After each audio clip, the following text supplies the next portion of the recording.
The energy you put out there is reflected back to you. Sometimes you cannot control the things that happen to you in your life, but then you can control the way you react to it. And I'm not just saying like turn the other cheek. You've got to exercise patience. Every good thing in life actually takes time. Nothing that is meant for you can be taken away from you. Learn to pick your battles.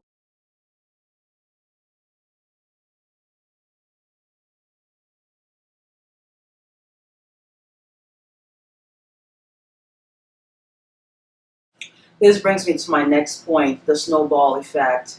If you notice, when you start your day out emotionally charged, you tend to carry that out throughout the entire day. For instance, if you get out of bed in the morning, like you stub your toe, and then the next thing you know, you're spilling coffee on your white shirt on your way to work, and then you're stuck in traffic, and then because you're stuck in traffic, you're late, and then you finally just scream out, oh my God, it's going to be one of those days, or it's going to be a bad day.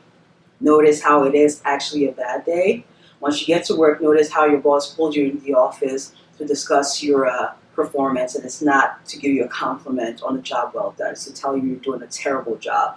And then when that's over, on your way home, maybe like your car breaks down or you got a punctured tire, and it just goes on and on and on and on.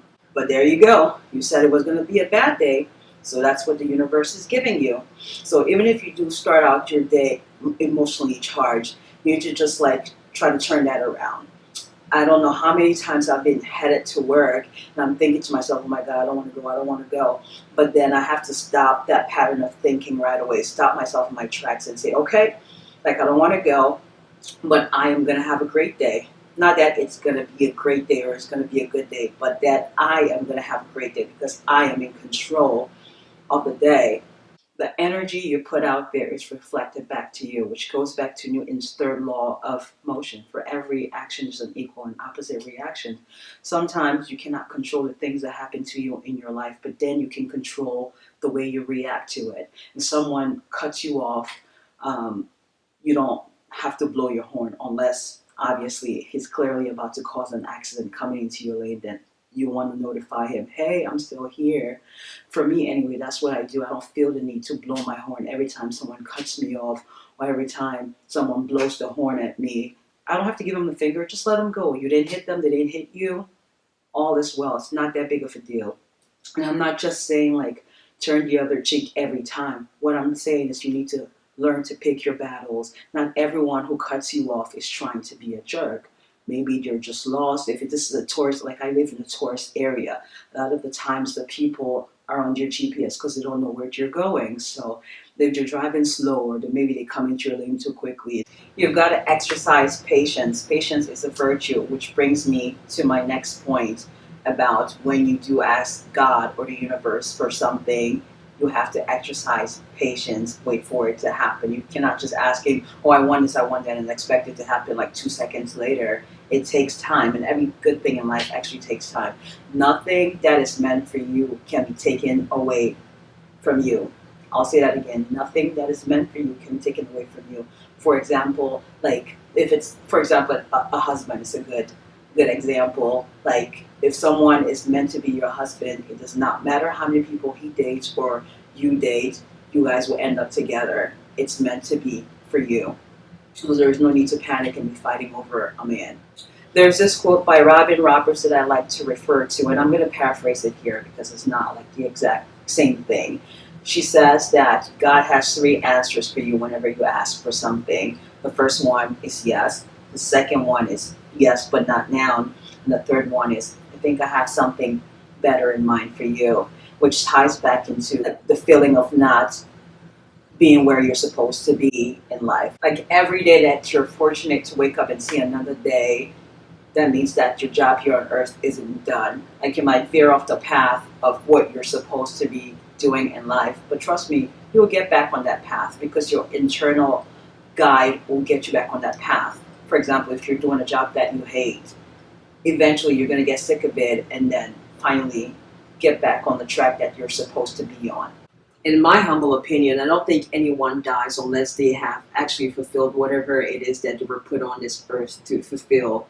As Oprah had once said on one of her master classes on the OWN network, the sooner you figure out what your purpose is, the sooner you can get about the business of actually fulfilling that purpose. Otherwise, you're just floating around aimlessly, not knowing what you're doing here on earth. A prime example of what I mean by one not dying unless they've actually accomplished whatever it is they've been put on this earth to do is Malala Yousafzai.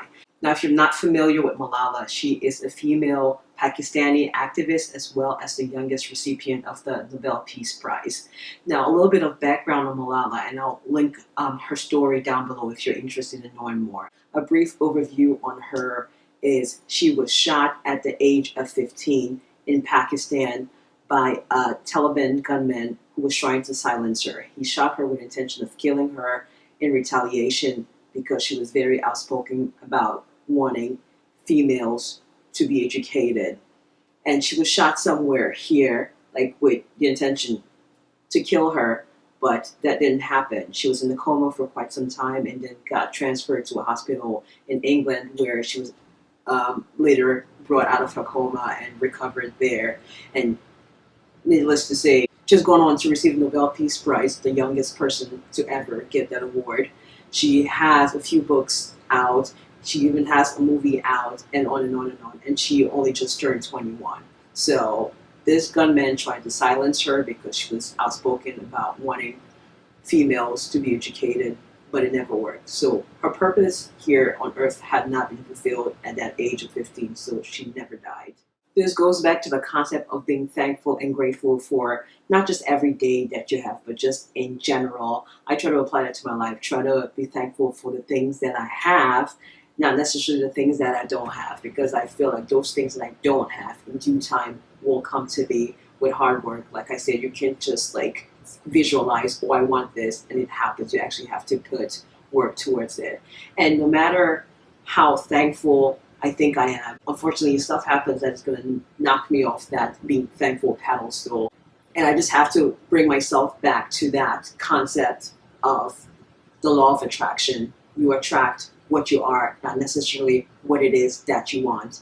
So if you're like an angry, aggressive kind of person, that's the kind of energy you're going to be bringing into your life. And then you're going to be wondering, why is it that like everyone is rude to me and everyone's angry to me? It's because you are that kind of a person. Like you have to examine yourself by looking into the mirror. Just like that old Michael Jackson song, if you want to make a change, you have to take a look in the mirror. Unless you look at yourself in the mirror and try to make some changes and try to interrupt the pattern, the same kind of thing is going to keep happening. In conclusion, just be the change that you want to see in the world. Don't be waiting for other people to change. You don't have control over what everyone else does. The only person you have control over is yourself. All right, that's all I have for you today. Thank you so much for joining me, and I hope to see you next week, Tuesday, for new and exciting videos. If you enjoyed this video, please go ahead and give me a big thumbs up and go ahead and subscribe. Bye.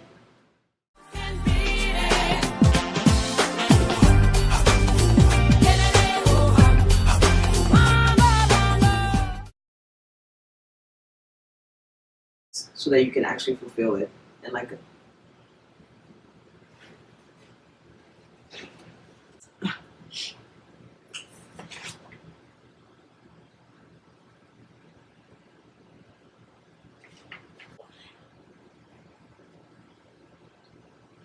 selves.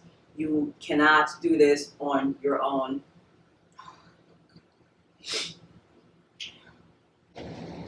Yes, darling, I'm finally putting that biochem degree to use.